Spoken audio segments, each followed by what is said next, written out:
Once upon a time, a hen told the most dreadful story ever told. It was so terrible, it made the other hen's feathers stand on end. It's quite true. But let's start at the beginning. One evening, a white-feathered hen was grooming herself and plucked a tiny loose feather out. The more I pluck, the prettier I'll get, she joked, for she was a jolly hen.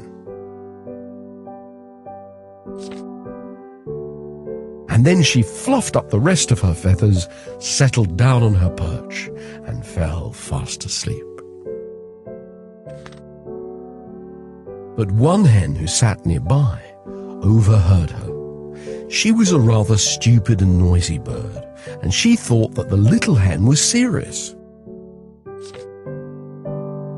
Hopping off her perch, she went and clucked the news to the other hens.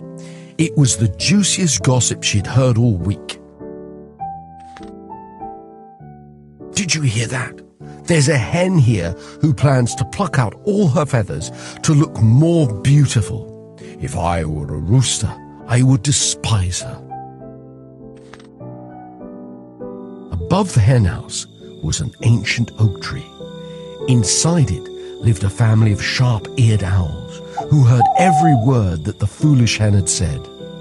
They rolled their big round owl eyes in horror. Did you hear what that hen said? Hooted the mother owl. One of the hens has become so crazy that she sits and plucks her feathers out while the rooster watches. Little owls shouldn't hear such dreadful things, the father owl warned. He told the little birds to cover their ears, but it was too late. They rolled their eyes and flapped their wings at the shocking news. The mother owl was determined to share the shocking news with her neighbors. I must go tell the pigeons, she hooted. They won't believe it. So she swooped across the road to the pigeon house, where all the pigeons were nesting down for the night. She told them all about what she'd heard from the hen house. It's quite true. She must be freezing. The pigeons were just as scandalized by the rumor. They flew into the farmyard to tell the rest of the poultry about the vain hens. Coo, they squawked. The hens in the hen house are plucking out all their feathers to attract the rooster's attention. The rooster heard this just as he was waking up. He was still half asleep, but the news was enough to shock him into action. He flew up onto the fence to proclaim the day's news. Cock-a-doodle-doo, he crowed. 3 hens have died of a broken heart, all for the sake of a rooster.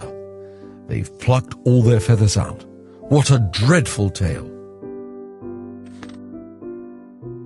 He crowed so loud that a family of bats overheard him. They swung down from the belfry and began their own broadcast. Tell it everywhere, they shrieked. The hens clucked and the owls hooted, the pigeons cooed and the rooster squawked. The whole farmyard echoed with the scandal of the vain, feather-plucking hens. And the story was carried from hen house to hen house, from farm to farm, right across the country. He'd finally arrived back at the very same place it had started. There are 5 hens heartbroken over a rooster who have plucked out all their feathers to show who had lost the most weight. Then they pecked one another to death to the shame of their families. What vain and silly birds they are. Can you believe it? The jolly white hen who had lost the tiny feather clucked her disapproval. She didn't even recognize her own story. What a dreadful tale! I despise such hens, but their story should not be hushed up. It should be published in the newspapers and serve them right. And so the story was printed in the newspapers and known all over the kingdom. Everyone marveled at the silly hens, so vain that they would pluck their own feathers out. And that's how one tiny feather can grow to become 5 hens. It's quite true.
Once upon a time, in a village far away, there lived two men, both called Klaus.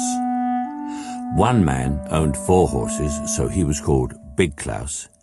The other one only had 1 horse, so they called him Little Klaus. The whole week, Little Klaus had to plough for Big Klaus and lend him his only horse. In return, Big Klaus lent Little Klaus all his 4 horses, but only on Sundays. Each Sunday, Little Klaus proudly cracked his whip over all 5 horses. When he passed the other villagers going to church, he pretended as if he owned them. "Tally-ho, get up, all of my 5 fine horses," he cried. Big Klaus got annoyed. "Oi, stop pretending those are your horses. Otherwise I'll knock your nag down," he threatened. But another crowd of people came past, and Little Klaus couldn't resist showing off. "Get up, all my 5 horses," he said. Big Klaus was furious. He grabbed a mallet, clunked Little Klaus's horse on the head, and it dropped down, dead. Little Klaus was devastated. With nothing left in the world, he skinned his dead horse, put the hide in a big sack, and went to sell it at market. It was a long way, and he had to pass through a dark forest when a terrible storm blew up. He saw a nearby farmhouse and knocked on the door, but the farmer's wife wouldn't let him in. There was a large haystack nearby, and Little Klaus decided it would be a good bed.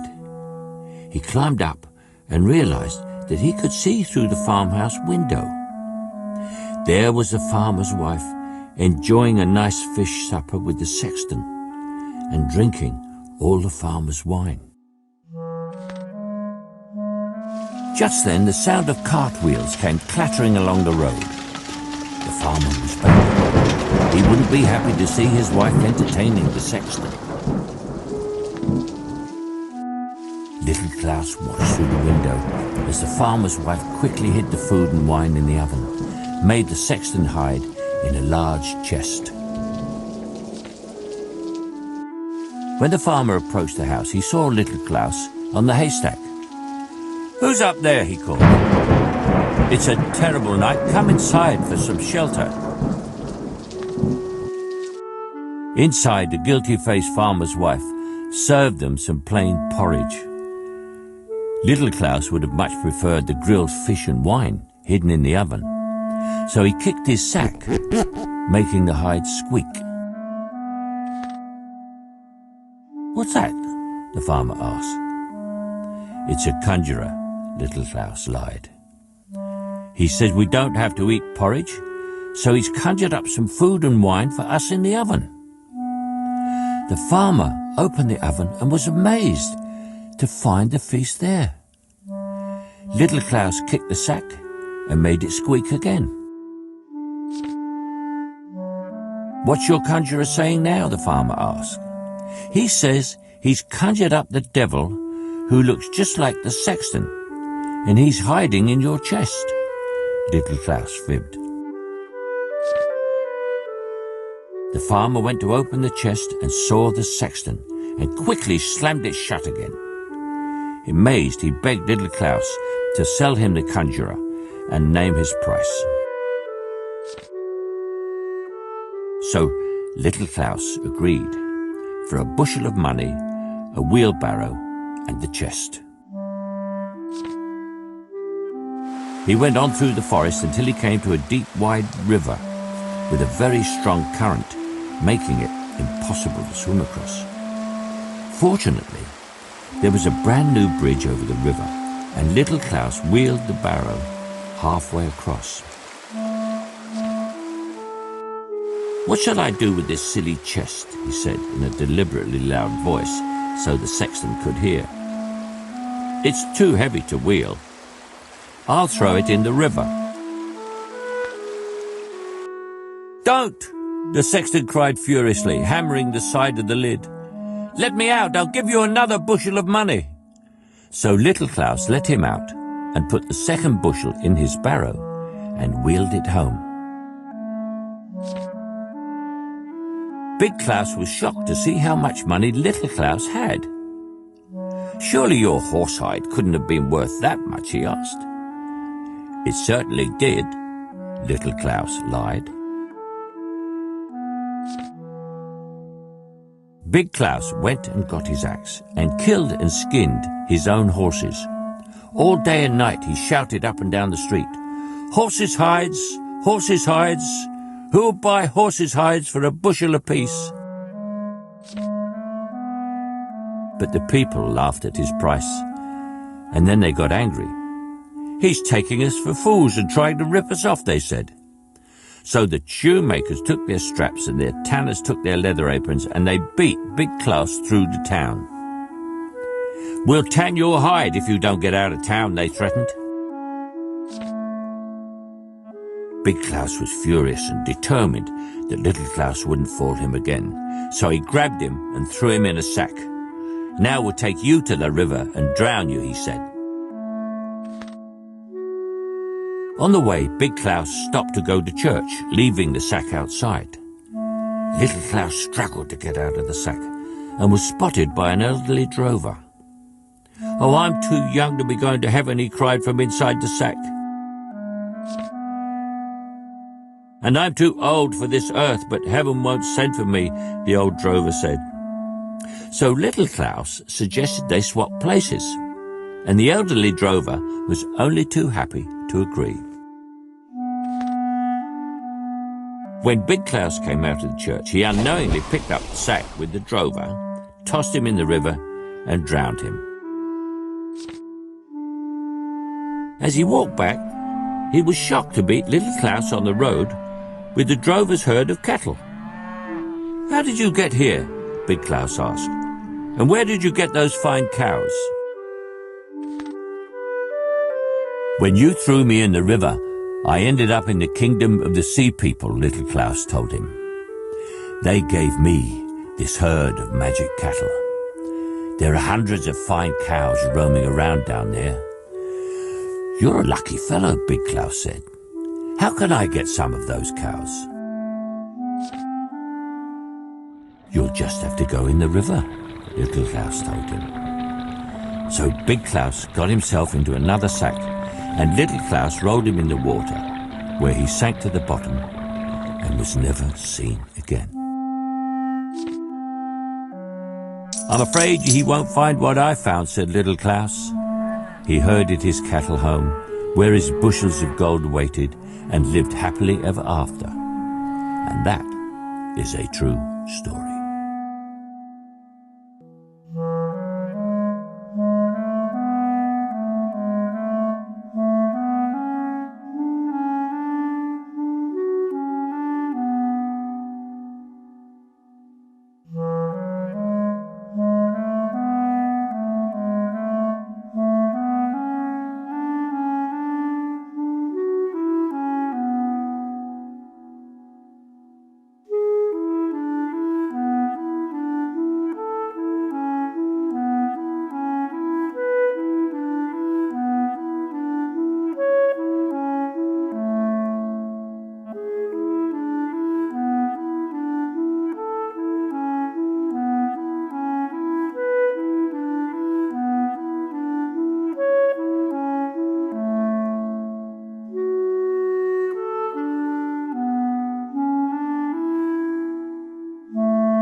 Once upon a time, many years ago, lived an emperor who adored expensive clothes.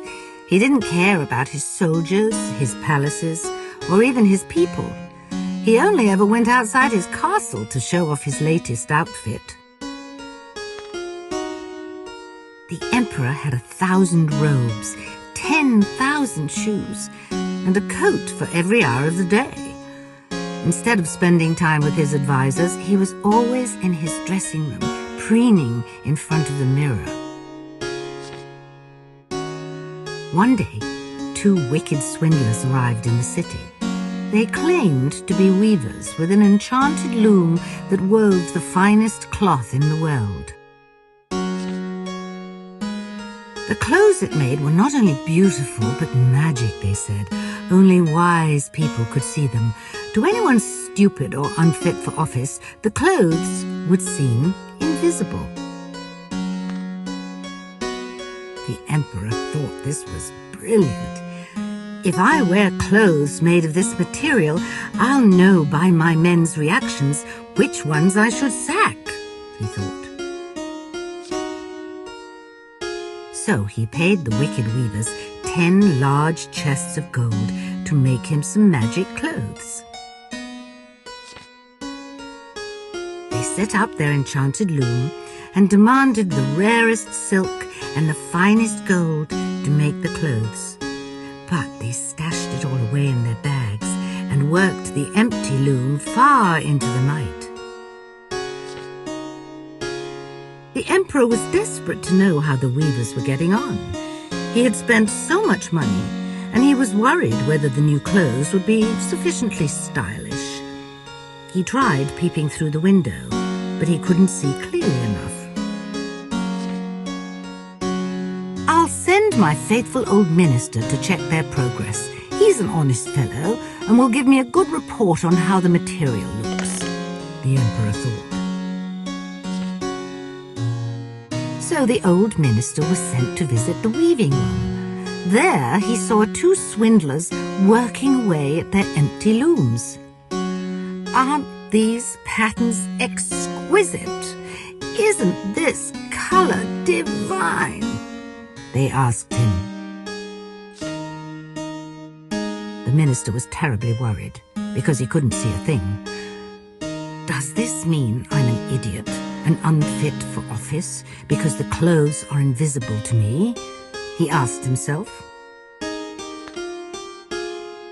He decided to keep it secret that he couldn't see them. No one must ever know. "So what do you think?" one of the wicked weavers asked him. "Oh, they're the most beautiful clothes I've ever seen," the minister fibbed. "Absolutely delightful." Soon, the emperor sent a second minister to view the weaving. He looked and looked, but couldn't see anything in the looms. Like the first minister, he was too scared to tell the truth, so he told the emperor that the clothes were wonderful. "They are made of the richest silk in a dazzling rainbow of colors. I was spellbound," he lied. The emperor was so excited by the description that he decided he had to see the clothes for himself. Accompanied by his noblemen, he went to see the wicked weavers.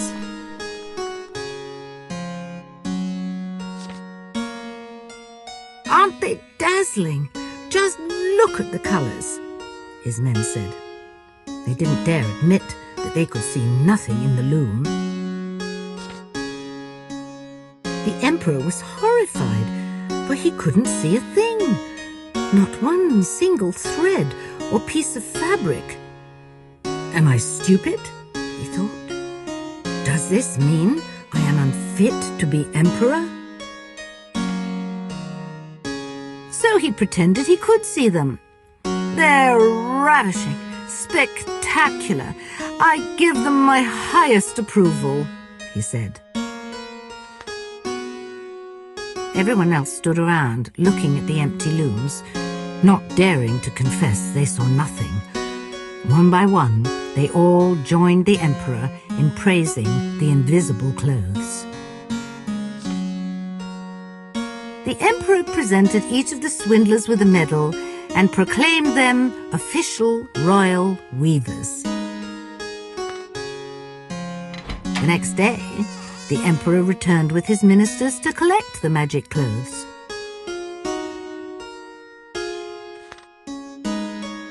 The wicked weavers raised their arms as though they were holding up a set of clothes. Here are the trousers, this is the coat, and here's the royal cloak, the first swindler said. They're lighter than cobwebs and softer than gossamer, the second swindler told him. You'll feel as though you're wearing nothing at all. The excited emperor took off all of his clothes, even his underpants. The two swindlers pretended to dress him in his new clothes. They fastened the invisible trousers and buttoned the invisible coat and arranged the invisible cloak around his shoulders. The emperor twirled in front of the mirror in delight, even though he still couldn't see or feel anything covering his body. The minister announced that it was now time for the grand procession, when the emperor would finally show off his wondrous new outfit to his people. He walked through the city under a golden canopy, feeling prouder than ever before. Never before had there been a ruler so magnificently dressed as he. On all sides, the people pretended to gasp with delight over the emperor's new clothes. "Bravo!" they cried. "Such eminence! Such style!" For they had all heard the rumors about the magic material, and no one wanted to be found stupid for not being able to see it. Then a little boy piped up from the back of the crowd. "The emperor got any clothes on? He isn't even wearing any underpants," he shouted. His father quickly hushed him and tried to apologize. "Please forgive him. He's only an innocent child. He doesn't know what he's saying." But the damage was done. The whispers started. They grew, and soon the whole town was crying out, "But the emperor isn't wearing any clothes!" The poor, foolish emperor at last realized they were right. No wonder he was starting to shiver with cold. But to save his dignity, he marched on to the end of the procession, with his noblemen still pretending to carry his invisible cloak. And from that day forth, he was known forevermore as the Emperor of No Clothes.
Once upon a time, in the bitter cold of the last night of the year, a wee girl walked through the darkening streets.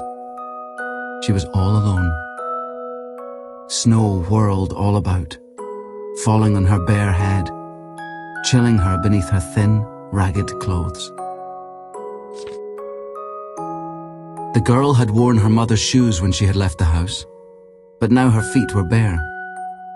The shoes were too big and had fallen off as she ran across the road, when two carriages rattled by dreadfully fast. A boy ran off with one shoe, and the other she could not find. So she wandered on her weary way, her tiny feet frozen by the cold cobblestones. She carried matches for sale in her apron, and held a box of them in her hand. But no one had bought any all day long, or given her a single penny.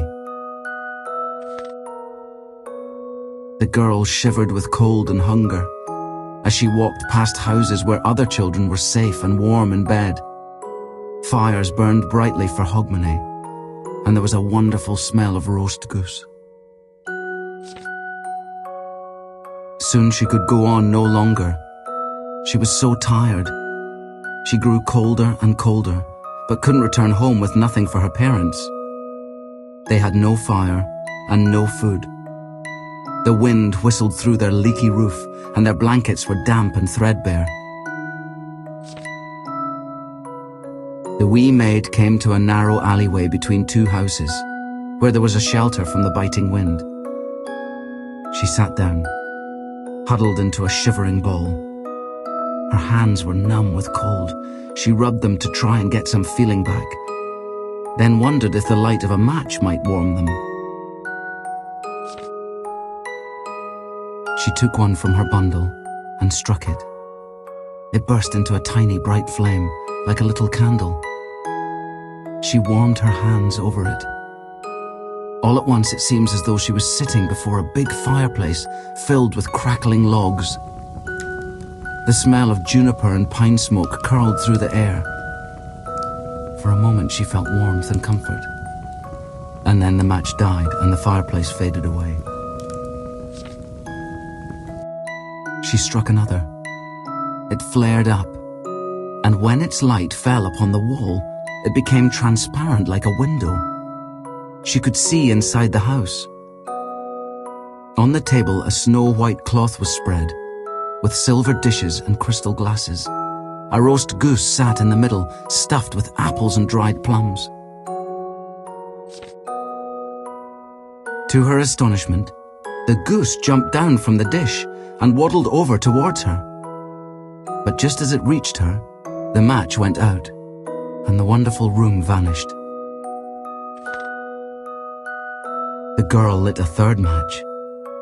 Suddenly, she was sitting under a glittering Christmas tree, the most beautiful she had ever seen. Thousands of candles burned on its branches, and gold and silver baubles shone there like jewels. She reached out her hands towards them. But the match flame flickered out, and the tree lights rose up into the air, becoming stars. One shot across the sky in a long trail of fire. Someone is dying, thought the wee girl. Her old grandmother had once told her that when a star fell down to earth, a soul rose to heaven. She struck a fourth match, and in its glow, her grandmother appeared, clear and shining. She had died years ago, but in the magic light she stood there, as kind and lovely as the girl remembered. "Oh, grandmother, please take me with you," she cried. "I know you will disappear when this match burns out, just like the fireplace and the roast goose and the Christmas tree." Quickly, she struck the whole bundle of matches to try and keep her grandmother with her.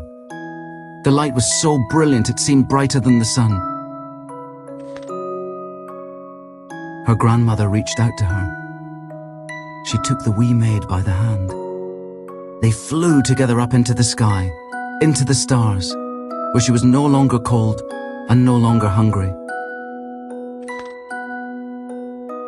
The next day, at the cold hour of dawn, passers-by found the poor girl in the alleyway.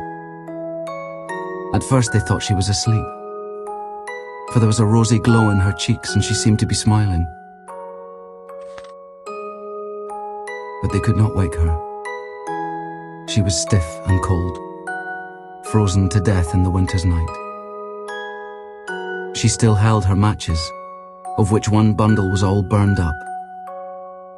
The New Year's morning sun shone on her wee face. She only wanted to warm herself, the people said. If only we had shown her some kindness and welcomed her into our homes or bought her matches. But it was too late. No one would ever know the beautiful things she had seen, or that her grandmother had come to lead her away from the dark and the cold, or that the wee match girl was the first that new year to cross the threshold to a warmer and happier place, a land of stars and everlasting joy.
Once upon a time, far beneath the waves of a wide bay, lived a sea king who had 6 mermaid daughters. The youngest was the most beautiful, with rose petal skin sea blue eyes, and a shimmering tail. All the princesses had sea gardens, blooming with coral flowers. Each day they played their harps and sang to the sea. The youngest had the statue of a handsome boy in hers, a white marble figure lost in a shipwreck. She longed to know more of the world above the waves. When you are 15, you can rise up out of the ocean, her grandmother said. You can sit on the rocks in the moonlight and sing to the great ships sailing by. Finally, it was the youngest mermaid's turn. Above the surface sailed a great three-masted ship. She heard music and men's voices in choir. She swam outside the cabin window. Inside, she saw a young prince with big dark eyes, the crest of a red dragon on his breast, celebrating his birthday. Then a terrible storm broke. The waves rose high and lightning struck the sea. The ship pitched and creaked and gave way, its mast snapping in two. As the sailors were flung into the dark waters, the little mermaid looked for the prince. At first, she was overjoyed to see him sink into the sea towards her home. But then she remembered that human people could not live underwater. He must not die. She dived down fast and brought the prince to the surface. She held his head above water and carried him to a shore with fine white sand. He lay there still, like her marble statue. She kissed him and hoped he would live. Other people came to the beach and found the prince, and he awoke. They took him away to a castle by the sea. He did not know that the little mermaid had saved him, for she had hidden away. The little mermaid watched him outside the castle for many a night, and grew to love the prince and his fellow human beings. They aren't like us, her grandmother warned her. We die and become sea foam, but they have an immortal soul that rises to the stars. The little mermaid longed for her own soul. You can only get one if a human loves you more than anything in the world, Granny told her. But then you'd have to swap your tail for 2 legs. So the little mermaid decided to visit the sea witch for help. The witch lived in a seething mire of seaweed and slimy tentacles that clutched the bones of drowned men. I know what you want, said the sea witch. I will give you a potion to turn your tail into legs, to win the prince's heart and gain a soul. But you can never be a mermaid again. My price is your voice. The little mermaid turned pale with fear, for she loved to sing above all else. But she drank the magic draught and fell silent. She could no longer talk or sound a single note. She swam to the shore and walked on her 2 new legs to the prince's palace. The prince found her asleep on his marble stair and was mesmerized by her beauty. Even though she could not speak a word, they became inseparable companions and traveled everywhere together, over meadows, mountains, and misty valleys.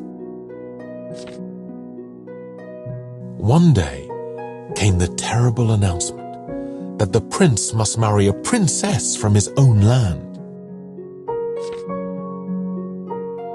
"My parents are forcing me to do this," he said. "But I want no other woman but you." The little mermaid could only sigh, for she was mute, and mermaids cannot cry. The king and queen paid an enchanter who lived in the Black Mountain to make their son a bride. He wove a maiden out of flowers, with skin of lilies and hair of bright gold daffodils. She was so beautiful that the prince fell in love with her at first sight.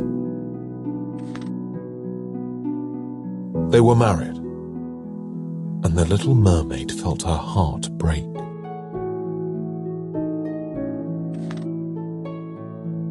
She returned to the sea and met her sisters. "We have cut off our long hair to pay the sea witch for help," they said. They handed the little mermaid an enchanted knife. "Use this to kill the prince, and his blood will turn your feet back into a tail." She went to the prince's bedchamber and watched him while he slept alongside his beautiful bride. And the little mermaid could not do it. Instead, she flung the knife into the waves of the bay, where it made the water boil red like blood. Then she cast herself into the sea and felt herself turn into foam. But what was this? She felt the warm sun on the chill foam, and she felt herself rising. High above, there was a host of ethereal beings, and she was now shaped like them. "We are the daughters of the air," they said. "You are one of us, as a reward for your suffering and loyalty.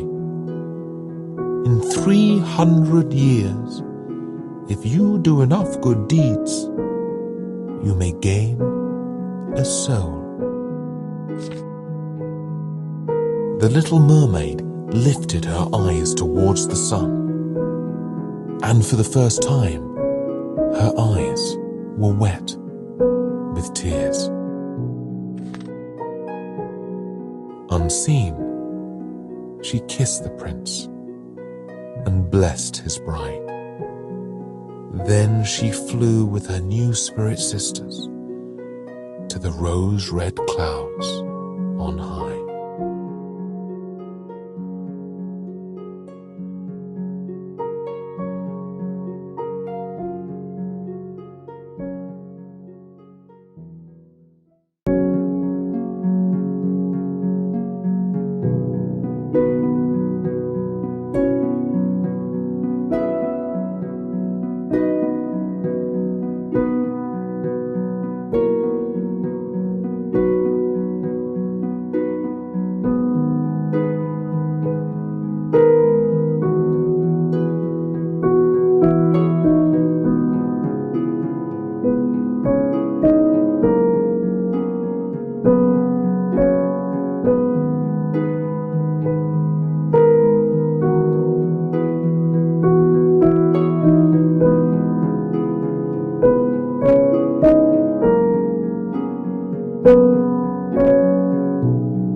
Once upon a time, the Emperor of China lived in the most beautiful palace in the whole world. The palace was built of porcelain, and in its gardens were exotic flowers hung with silver bells. Everyone noticed them when they walked by.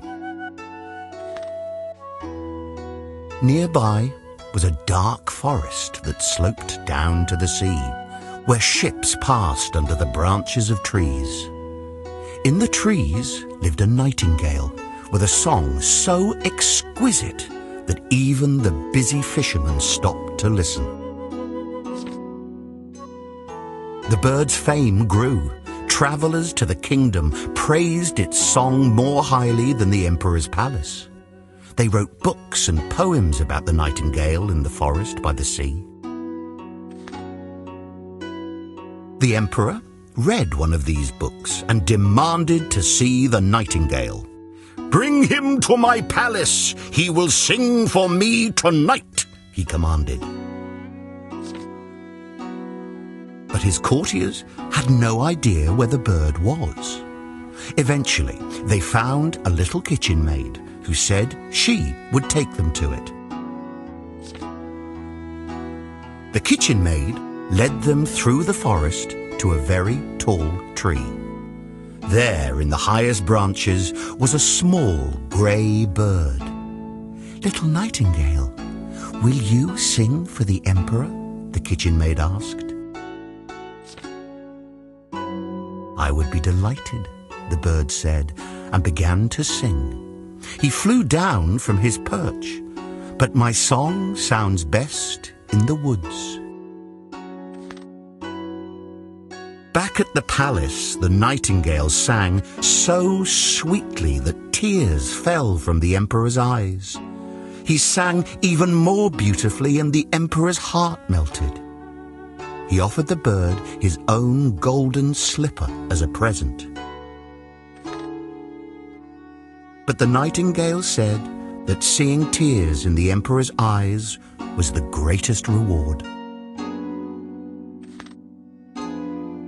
The emperor commanded that the nightingale should stay at court and have his own cage.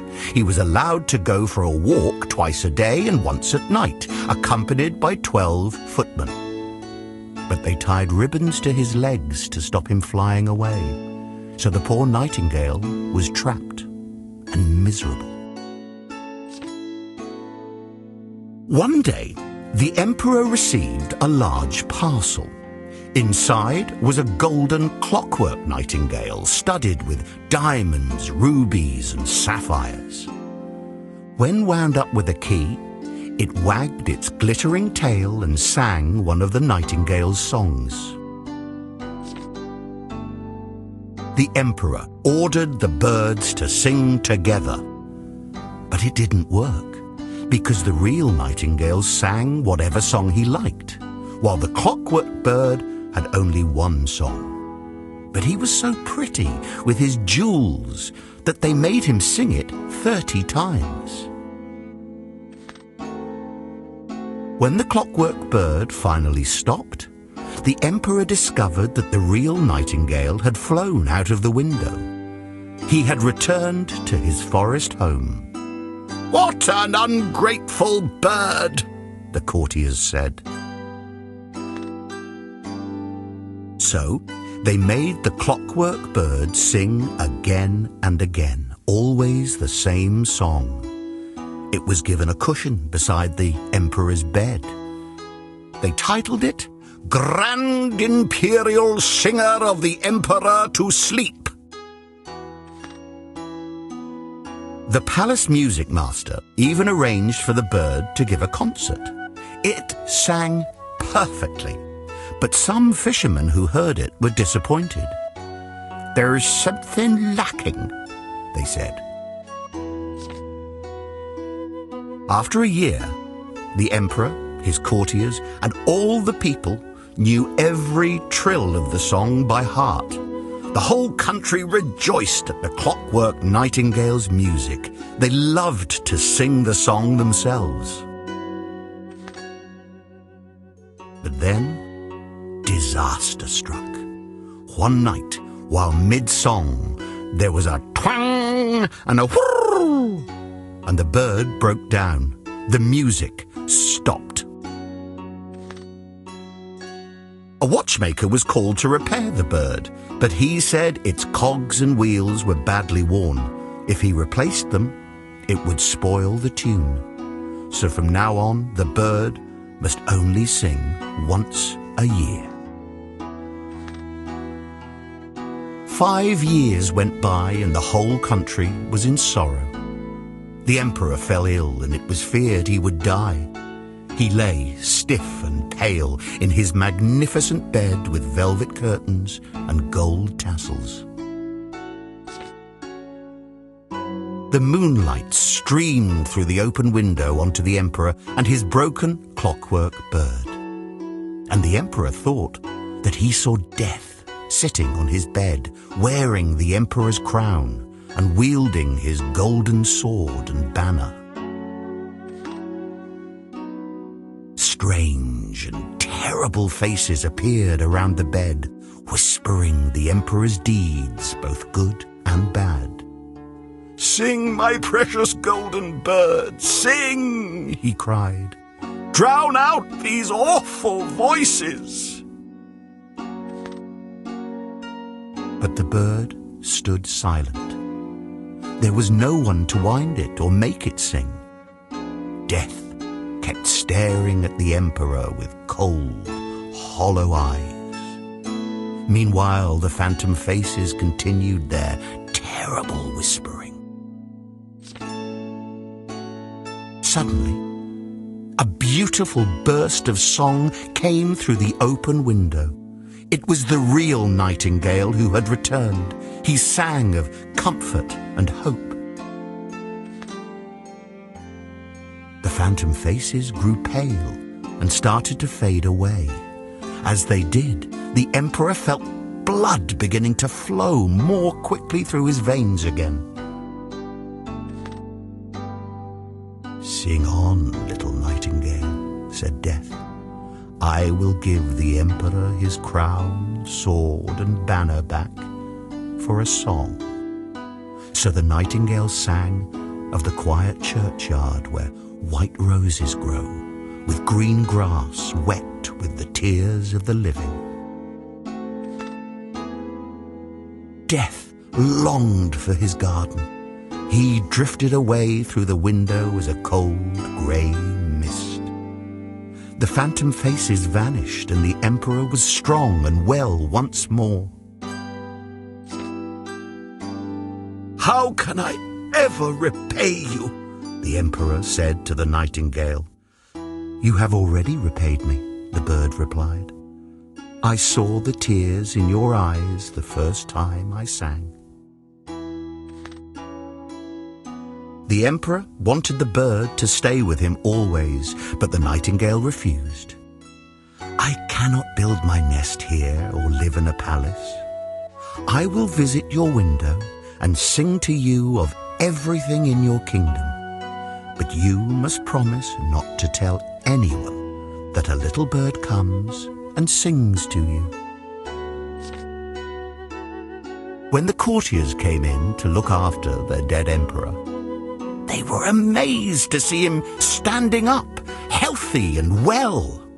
From then on, the Nightingale sang to him of his people, those who were happy and those who needed help. And the emperor became a better and more beloved ruler.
Once upon a time, in a land far away, there lived a prince who wanted to marry a princess.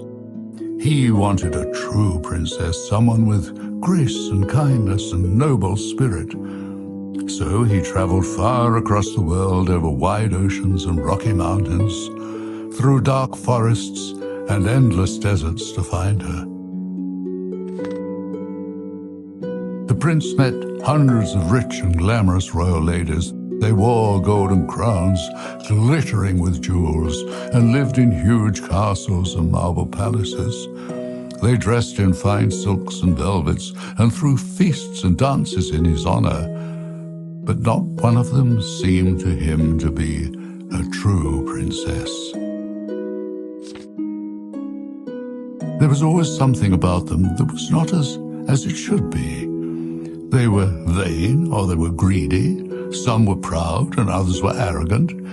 Nowhere could he find a lady who was pure and gentle, as a true princess should be. So he came all the way home again to his kingdom. The people rejoiced, for they loved their prince. But he was sad. He sat on his lonely throne, wondering if he would grow old before he found the lady he dreamed of.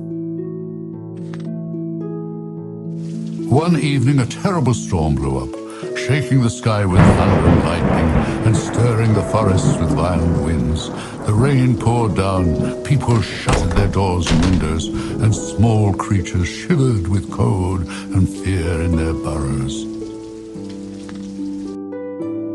Suddenly, in the middle of the night, a knocking was heard at the city gate. The old king got up from his bedchamber, wrapped himself in his cloak, and followed by the prince and his queen, he made his way through the bitter wind and rain to open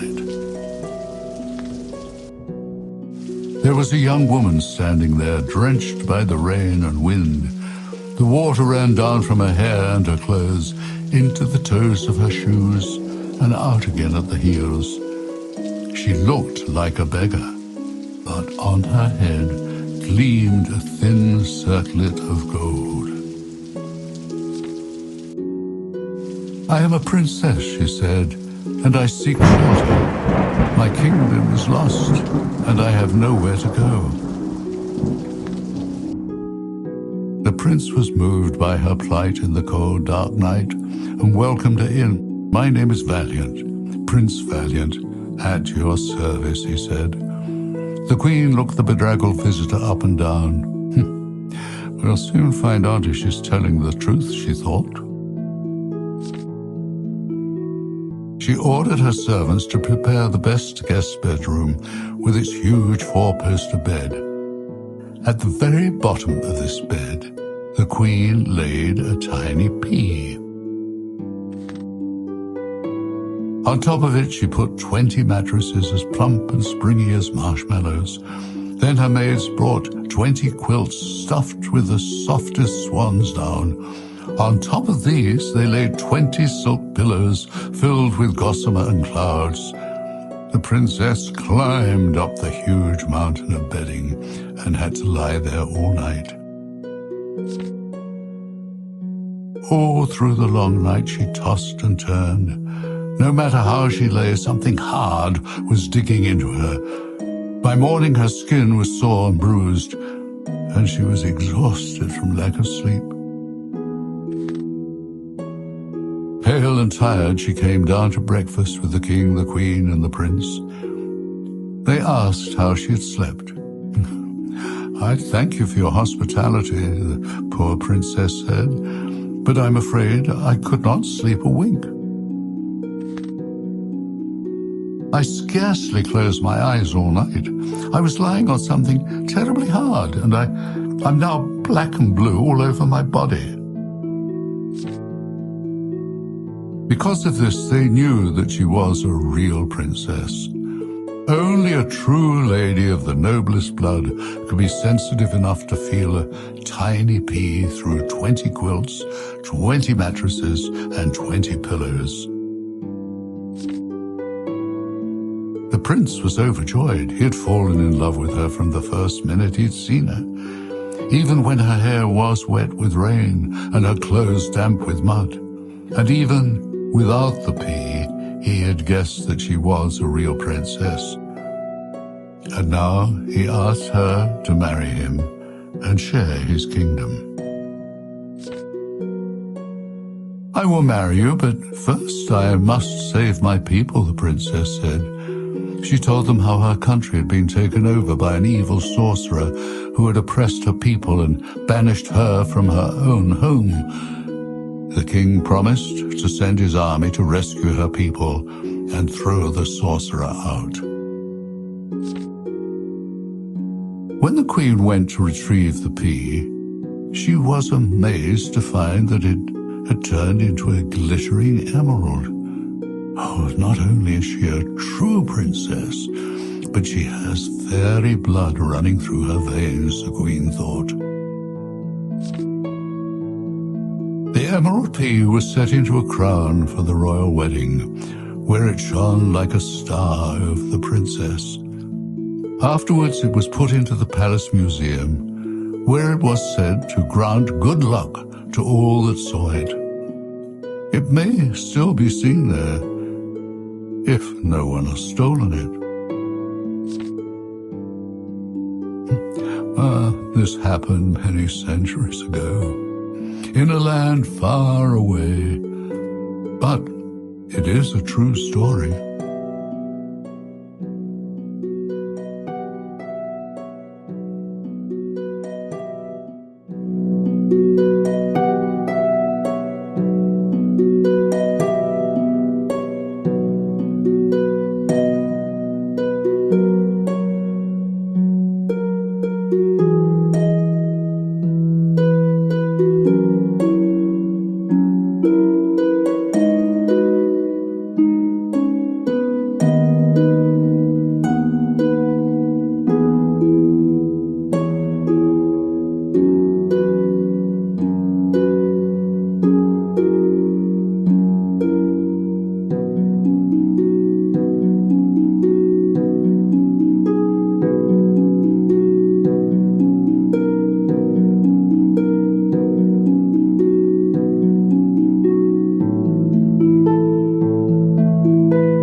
Once upon a time, there were two children who lived next door to each other in a big city crowded with houses and people. They shared a tiny garden made of a window box where a rose bush bloomed until winter froze it away. Not far away, there was an evil hobgoblin who had a magic mirror. Everything beautiful that it reflected looked ugly, while hideous things looked wonderful. The hobgoblin flew into the sky with his mirror, but it slipped from his hands and smashed into millions of sharp splinters. They fell on the earth below. One wintry night, the boy, Kay, looked out of his window. Amid the whirling snow, he saw a tall woman, graceful and beautiful, who beckoned to him. But she was made of shining, glittering ice. He was frightened and hid under his warm blankets. Next summer, the rosebush bloomed again, and the girl, Gerda, sang a song beside it. When roses bloom so sweetly in the vale, the Snow Queen's evil power at last will fail. As Kay played nearby, he suddenly cried out in pain, "Oh, something hurt my heart, and there's something in my eye." Gerda tried to comfort him. They did not know that the splinters of the evil mirror had pierced him and would soon turn his heart to ice. As time passed, Kay grew cruel and rude and shunned his former playmate. One day he was riding his sled when he saw a magnificent white sleigh arrive. "That will go much faster than my sled," he thought, and jumped on the back. But the sleigh took off, faster and faster, flying through the snow. Kay was terrified. Finally, it stopped, and the driver stood up and turned to him, a tall figure, wearing a white fur coat and a cap made of snow. It was the Snow Queen. "Are you trembling from cold?" she asked him. She kissed his forehead, and for a moment he felt as though he was dying. Then he felt comfortable and realized he no longer felt the cold. The Snow Queen kissed him again, and he forgot Gerda, his parents, and his home. They flew away over forests and lakes, over many a land and sea. Below them the wind blew cold, and wolves howled. But up above, the moon shone bright and large, and Kay fixed his eyes on it throughout the long winter night. By day, he slept at the feet of the Snow Queen. Back home, Gerda searched everywhere for Kay. The snow melted and spring came, but there was no sign of him. So Gerda set off from her home to find him. Her journey first took her to a witch who lived in an enchanted flower garden. The witch wanted to keep Gerda and cast a spell of forgetfulness. But the witch was worried that her roses might remind the girl of Kay, so she pointed her crooked stick, and they sank down into the black earth. Held under a spell, Gerda stayed there. But one day, a sadness came into her heart, and her tears fell onto the earth, awakening the rosebush. As it bloomed before her, Gerda suddenly remembered everything. "Kay isn't dead," the roses told her. "We have been down in the earth where the dead people are, but Kay is not there." A crow flew into the garden. "I think I have seen Kay," he said. "He's now a prince, married to a princess in this very kingdom." Gerda went to visit the royal palace. But although the prince looked like Kay, it was not him. The princess was moved by Gerda's plight and gave her a golden carriage to help her with her journey. The carriage rolled on into a dark forest, where it was soon surrounded by robbers. They seized the horses and killed the coachman and dragged poor Gerda out. "How tender she looks," they cried. "What a dainty dish she will be." They kept her to fatten her up for their cooking pot, but a young robber girl took pity on her. Her name was Bay, and she had a pet reindeer. That night, while the robbers danced around their fire, some wood pigeons flew by. "Kuroo! We have seen Kay," they told Gerda. "He flew away with the Snow Queen to Lapland." Bay's reindeer spoke. "The Snow Queen only lives in Lapland in summer. Her stronghold is a castle near the North Pole on the island called Spitsbergen." So Gerda travelled north on the reindeer's back. First she came to the hut of the Lapp woman who was cooking fish over a whale oil lamp. "The Snow Queen is hundreds of miles to the north," the Lapp woman told her. Gerda travelled on to the hut of the Finn woman who had mystical knowledge. While Gerda slept, the Finn woman spoke to the reindeer. "Little Kay has splinters of glass in his heart and his eye. He will not be human until they are removed," she said. "Can't you give Gerda a magic spell to give her more power than the Snow Queen?" the reindeer asked. "No power that I could give her could be as great as the innocence of her own heart. Don't you see how wise men and beasts are compelled to serve her, and how far she has come?" the wise old Finn woman said. Gerda and the reindeer rode on to the Snow Queen's castle. It was defended by monstrous soldiers formed of snowflakes. They looked like snakes, bears, and porcupines. But Gerda said a prayer, and her frozen breath turned into angels who melted the snowflakes away. The walls of the castle were made of snowdrifts, and its vast, empty halls were lit by the flare of the northern lights. In the center was a frozen lake where the Snow Queen sat with Kay at her feet.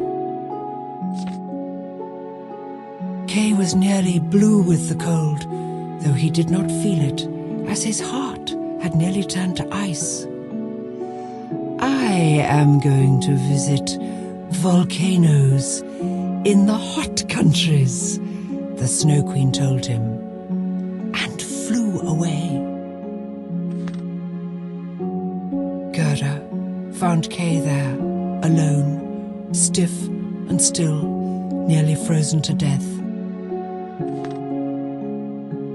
She threw her arms around him, and her warm tears fell over him, going straight to his heart. They burned away the icy splinter there. When roses bloom so sweetly in the vale, the Snow Queen's evil power at last will fail, Gerda sang. Kay cried out in happiness, "My beloved Gerda, where have you been for so long? And where have I been? How cold and empty it is here." Hand in hand, they left the wintry castle. As they journeyed south, the bitter wind died down, and the sun shone out. Green buds were all around them in the forest, and birds sang. As Kay and Gerda reached home, they had forgotten the Snow Queen, as though she was nothing but a bad dream. Everything seemed just as it was. But when they entered the door, they realized they were no longer children, but grown up. So they sat by their rose bush, grown up but still children at heart. And it was summer. Warm, glorious summer.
Once upon a time, there were 25 tin soldiers painted with bright uniforms of red and blue.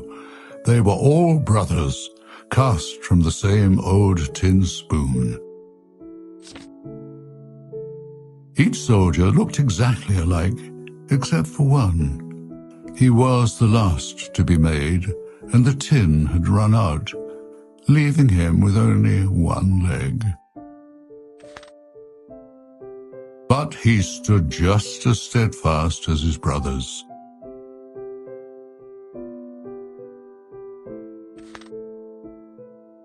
The soldiers belonged to a small boy. He had dozens of toys, from balls and clowns to a magnificent model castle. The castle had high walls and turrets and windows to peep inside. White wax swans swam outside on a lake of mirror surrounded by miniature trees. But most beautiful of all was the tiny dancer who stood at the castle door. She wore a necklace hung with a glittering sequin. Because she stood in pirouette on one foot, the tin soldier thought she must just have one leg like him.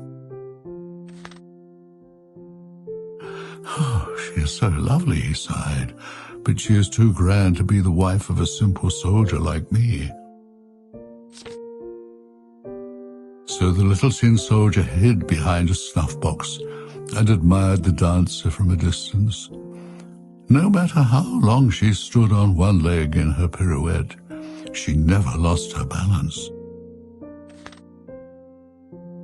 At night, the boy put all his toys away. 24 of the soldiers went back into their box. But the little tin soldier, hiding behind the snuff-box, was left outside. As soon as everyone in the house was asleep, the toys got up and began to play. They danced and fought battles and held picnics. The tin soldiers wanted to join in but was stuck in their box. They rattled the lid, but it wouldn't come off. The only two who stayed still were the one-legged tin soldier and the little dancer. She remained in her eternal pirouette, balanced on one toe, and he stood steadfast, gazing at her with love. But then the clock struck 12, there was a rap and a tap, and suddenly the lid flew off the snuff-box. Out sprang a mischievous troll. He was a nasty creature with wild hair and an evil eye, and he wanted the dancer for himself. "Take your eyes off her," he told the soldier. The soldier pretended not to hear, but the wicked troll threatened him. "Just you wait until tomorrow." The next morning the boy found the little toy soldier behind the snuff-box and put him on the windowsill. Suddenly, there was an evil cackle from the snuff-box, and a strange gust of wind blew the window open and knocked the tin soldier down into the street. The boy and his nursemaid ran down to find him. They looked all around, and although they nearly stepped on him, they didn't spot him. The soldier was too proud to shout out, thinking it was wrong to do so in uniform. So he was left in the street until it started to rain heavily. The water trickled over the cobblestones into puddles and streams surrounding the little soldier.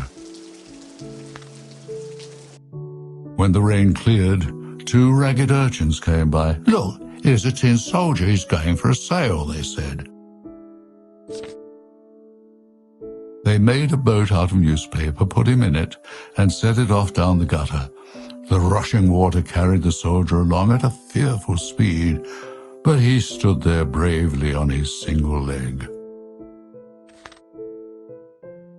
Suddenly the water whirled the boat around and washed it into a dark drain. "Oh, where am I going?" the little soldier wondered. "This must be the evil troll's revenge. Oh, if only I had the beautiful dancer with me, I wouldn't mind being wet and cold and seasick." Suddenly a huge water rat ran out and bared its yellow fangs. "Where's your passport?" the rat demanded. "Hand it over." But the tin soldier had no passport and refused to answer. "Stop him, he hasn't got a passport," shouted the angry rat, but the boat sailed on. Soon the little soldier glimpsed daylight ahead, but as it grew brighter, he heard a terrifying roar of water where the gutter poured into the great canal. The current grew stronger. There was no way back. The little soldier stood bravely as he was rushed over the edge in a huge waterfall. The boat plunged into the whirlpool below. It spun around once, twice, 3 times, filling up with water. The tin soldier thought of the beautiful dancer, whom he would never see again, and an old song rang in his ears. Farewell, farewell, O warrior brave, nobody can from death thee save. The paper boat began to break apart. The soldier sank through and was swallowed whole by a huge fish. Oh, it was dark and dank inside the fish's belly, but the soldier clutched his musket firmly, even as the fish flopped and floundered around. Finally, the fish was still. A fisherman had caught it and delivered it to a kitchen table. A cook sliced it open, and the soldier saw daylight again. "It's the tin soldier," the cook said. She went upstairs to the nursery and gave him to the young boy. The tin soldier was back home again, and everything was just as it was. There was the boy, there were all the toys, and there was the magnificent castle. But best of all, the love of his life, the little dancer, still stood there, steadfast in her pirouette. He would have wept tears of joy, but soldiers never cry.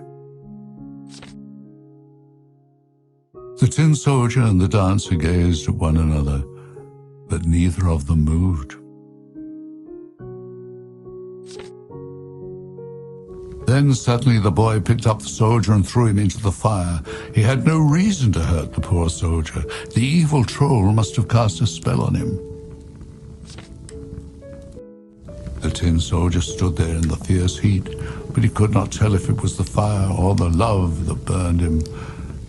A long journey had worn his painted uniform away, and now he was brightly dressed again in a livery of flames. He looked over at the dancer, and she looked at him, and still he stood steadfast, shouldering his musket. Then a gust of wind struck the dancer. She flew like a sylph across the room and into the fireplace next to the melting soldier. For a moment, she flared up into a pale flame, and then was gone. The next day, when the maid cleared the ashes, she found the soldier's remains. He had melted into the shape of a little tin heart. But nothing was left of the dancer, except her silver spangle, and it was burned as black as coal.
land far away, a soldier came marching down the road. He was coming home from the wars, with his sharp sword at his side and his heavy pack on his back. On the road, he met a hideous old witch with a pointed nose. "Good evening, soldier. What a fine sword you have. If you help me, I will let you in on a secret to get more money than you could ever dream of." The witch pointed to a nearby tree. "That tree is hollow. Climb down with a rope, and you will find a vast hall lit by 100 lamps. There are 3 doors to 3 rooms, each guarded by a huge dog. Take my magic apron to protect yourselves from the dogs. All I ask in return is for you to bring back my grandmother's old tinderbox that she forgot down there." The soldier was excited by the thought of all the treasure. He climbed down inside the tree and entered the first room. It was filled with copper, guarded by a dog with eyes as big as saucers. The soldier put the dog on the enchanted apron and stuffed his pockets with copper. The second room shone with silver, and the dog guarding it had eyes as big as mill wheels. Once again, the soldier used the apron to calm the animal and crammed as much silver as he could into his boots. The third room glittered with piles of golden coins. The guard dog had eyes as big as the moon, but once again, the magic apron protected the soldier. He got rid of his copper and silver and loaded himself up with gold instead. He was so excited that he nearly forgot the tinderbox and had to go back to retrieve it. "Pull me up now, you old witch," the soldier called. With his own pockets bulging with gold, he carried the tinderbox. "What are you going to do with it?" he asked. "That's none of your business," the old hag cackled. "You've got your money. Now hand it over." But the soldier demanded that the witch tell him the secret of the box. She refused. So he waved his sword and chased her away, then gathered up his money and the tinderbox and went on his way. That night, he stayed in the best room at a nearby inn, enjoying the finest food and drink. He bought himself fashionable clothes and expensive boots. The people were so impressed, they thought he must be a nobleman. "Our king has the most beautiful daughter in the world," they told him. "But there's a prophecy she'll marry a common soldier. So the king keeps the princess locked up in the tower of a great copper castle, and no one can get in to see her." The soldier thought this was sad and wondered about the princess's beauty. As he went on his way, he gave a lot of his money to poor people because he remembered what it was like going hungry. Finally, he ended up with nothing left and had to live in an attic and clean his own boots again. All his friends deserted him, for they had only been attracted by his wealth. One evening, the soldier suddenly remembered the mysterious tinderbox. It was one of the few possessions he had left. He drew it out and struck a spark from the flint. The door burst open, and there stood the copper dog with eyes as big as saucers. "What is your command?" the dog asked him. The soldier was amazed. He ordered the dog to get him some money, and it returned with a bag full of copper. He soon discovered that he could strike the box twice to get the silver dog with eyes as big as mill wheels.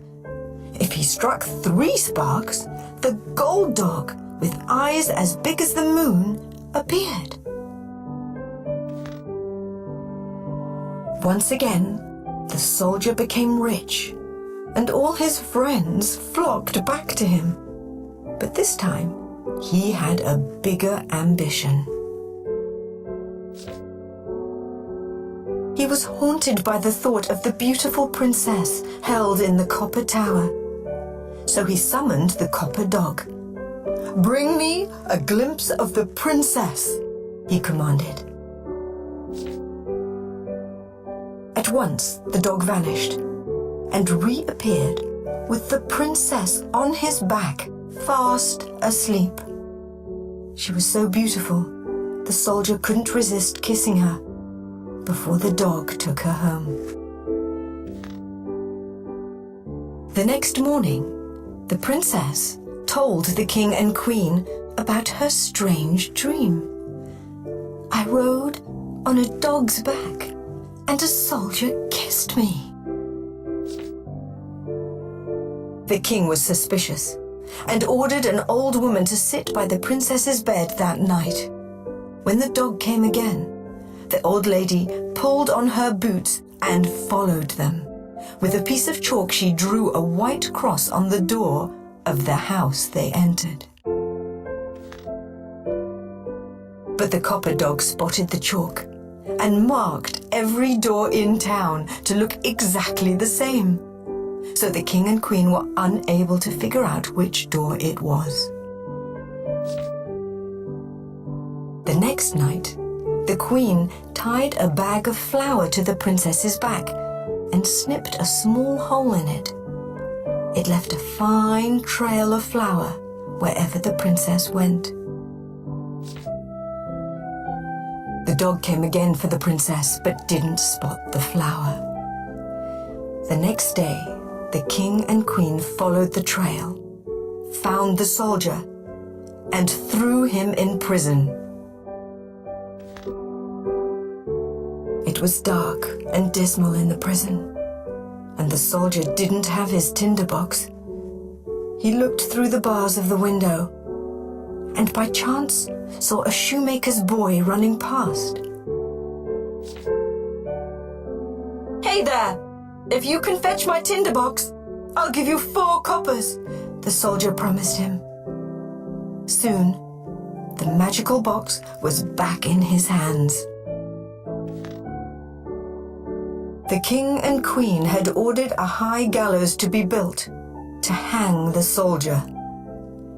But just as they were putting the rope around his neck, he asked to smoke one last pipe. The king couldn't refuse, and the soldier struck the tinderbox. Once, twice, thrice, the 3 enchanted guard dogs appeared. "Save me," he ordered them. So the dogs growled at all the guards and officials and chased them out of the kingdom. "Don't touch me," the king cried. But the dogs ignored him. They growled at the king and queen until they ran away as well, never to be seen again. The people cheered and shouted for the soldier to become their king.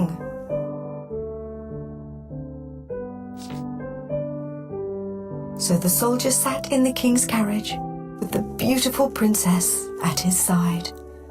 The dogs danced in delight in front of them. The wedding lasted a whole week, and the 3 magic dogs sat by their table all the while, wagging their copper, silver, and gold tails.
Once upon a time, in a summer long ago, the wheat fields were golden, the oats were green, and the hay was stacked high in the meadows.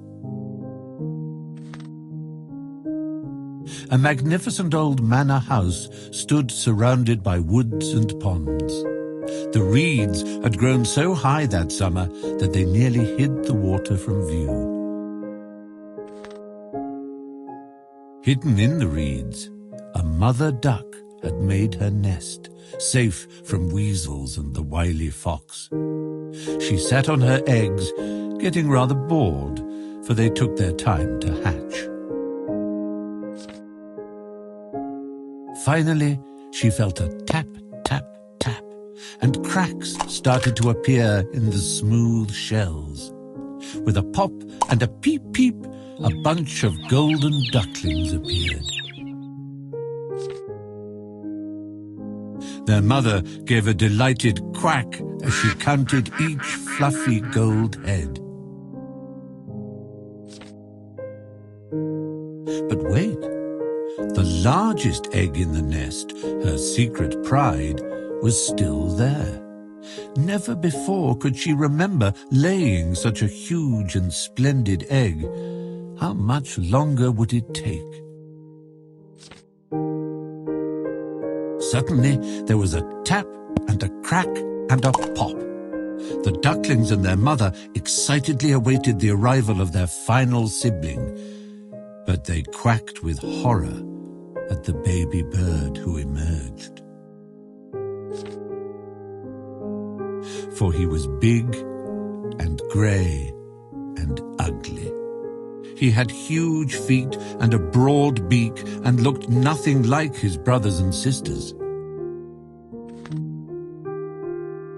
The next day, the weather was perfectly splendid, and the ducklings went for their first swim. One by one, they plunged into the water, bobbing along in a golden line. Even the big grey duckling could swim.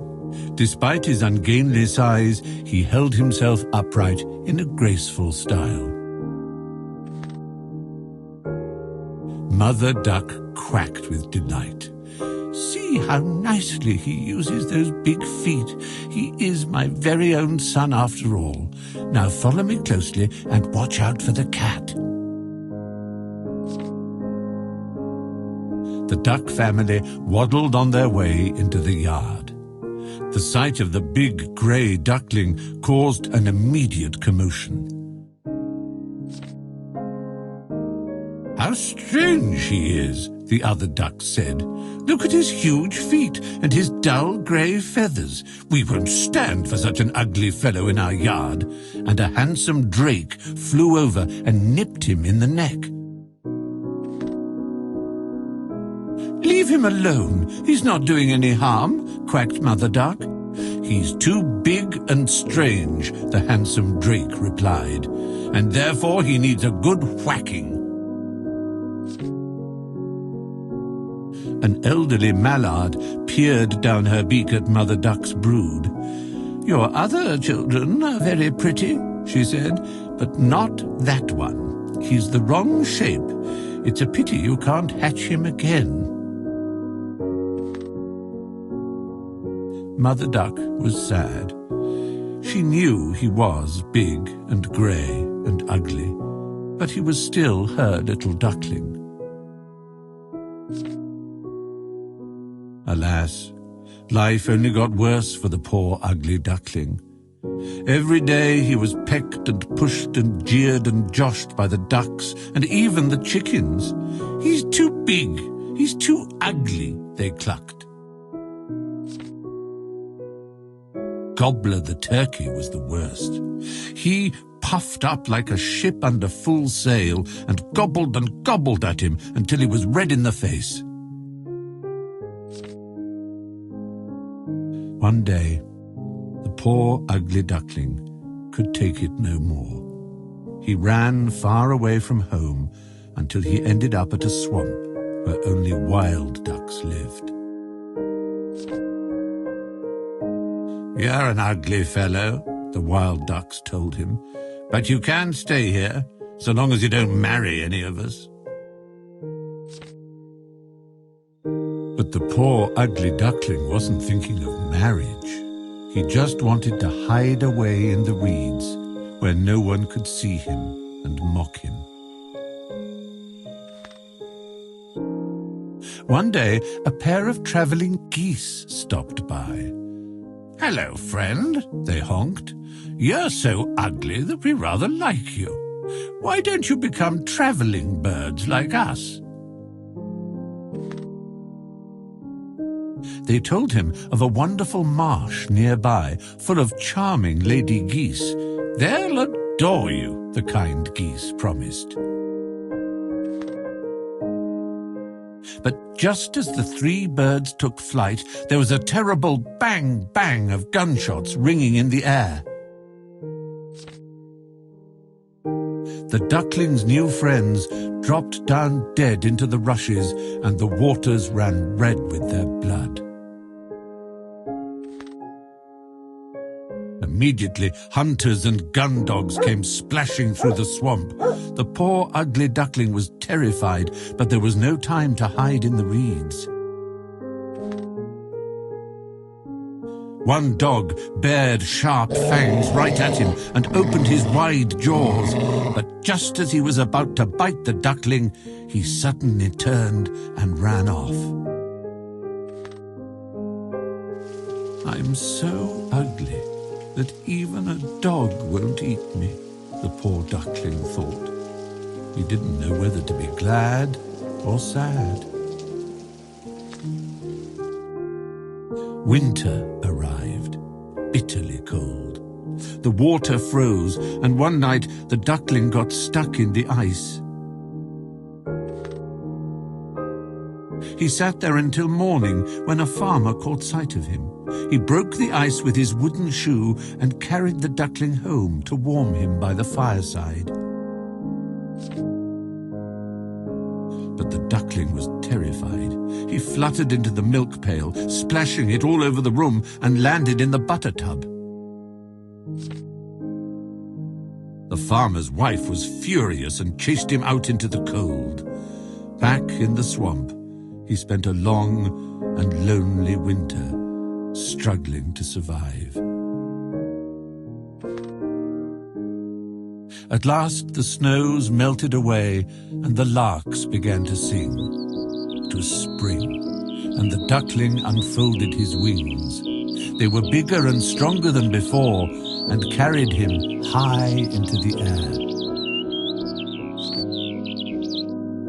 Before long, he found himself by a lovely lake, surrounded by lilacs and apple blossom. 3 magnificent swans, white and graceful, swam there. Their beauty filled the ugly duckling with despair. "I'm so drab and grey, they will peck me to death," he thought. "Though perhaps it's better to be killed by these majestic birds than scorned and starved." He bowed his head in misery. But as he did so, he suddenly saw his reflection in the water and got a shock.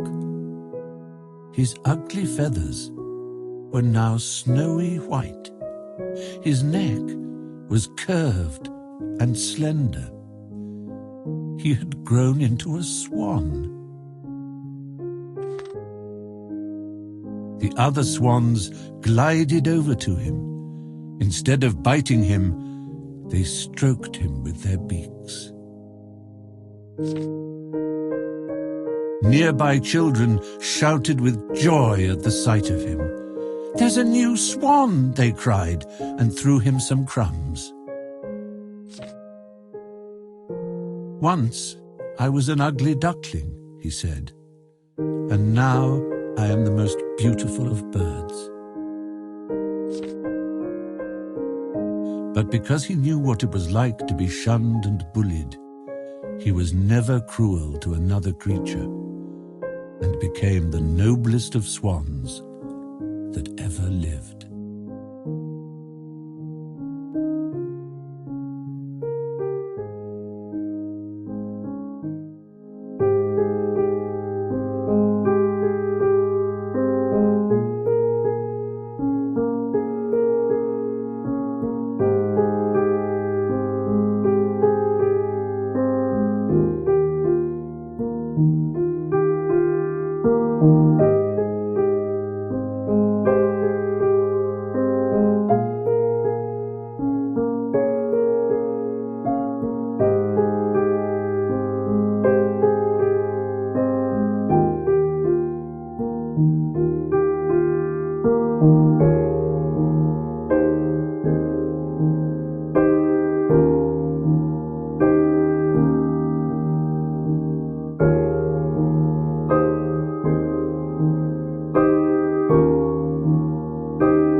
Once upon a time, there lived a woman who was desperate to have a child. Time passed, and still no baby arrived. So the woman went to an old witch for help. The witch gave her a magic barley grain, which grew into a beautiful tulip. When the petals opened, a tiny girl sat inside. She was called Thumbelina, as she was only as tall as a thumb. She slept in a walnut shell with roses and violets for pillows and blankets. The woman gave Thumbelina a bowl of water and a tulip petal for a boat.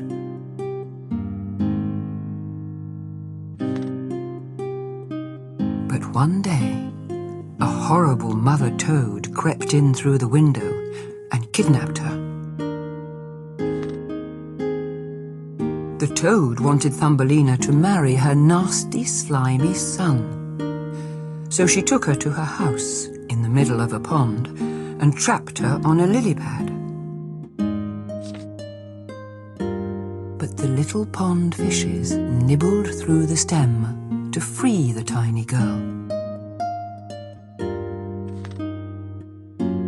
She sailed down the river until a pretty white butterfly fluttered onto her leaf. Thumbelina tied her sash to it and sailed much faster.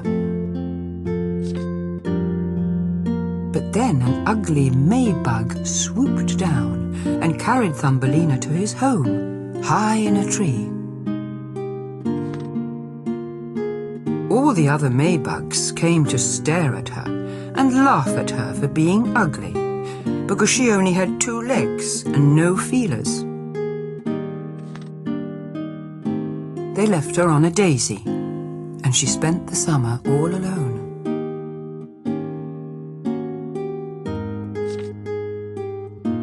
In the winter, even the birds flew away, and she nearly froze to death, wrapped only in a withered leaf. Finally, a kind field mouse took her in. She offered her a home in return for telling her stories.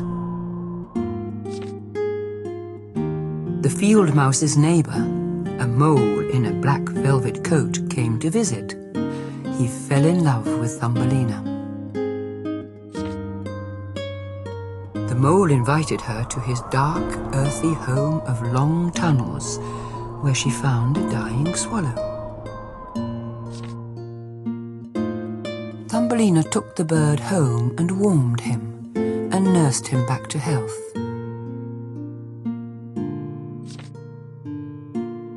By spring, the swallow was strong again, and he offered Thumbelina a ride on his back. But she didn't want to upset the field mouse, so she stayed with her instead. Thumbelina sadly said goodbye to the swallow, and he flew away, far above the treetops. The mole wanted to marry Thumbelina, so the field mouse hired 4 spiders to weave her wedding clothes. By autumn they were ready, and the field mouse told Thumbelina it was time for her wedding day. But the tiny girl cried, because she didn't want to live underground.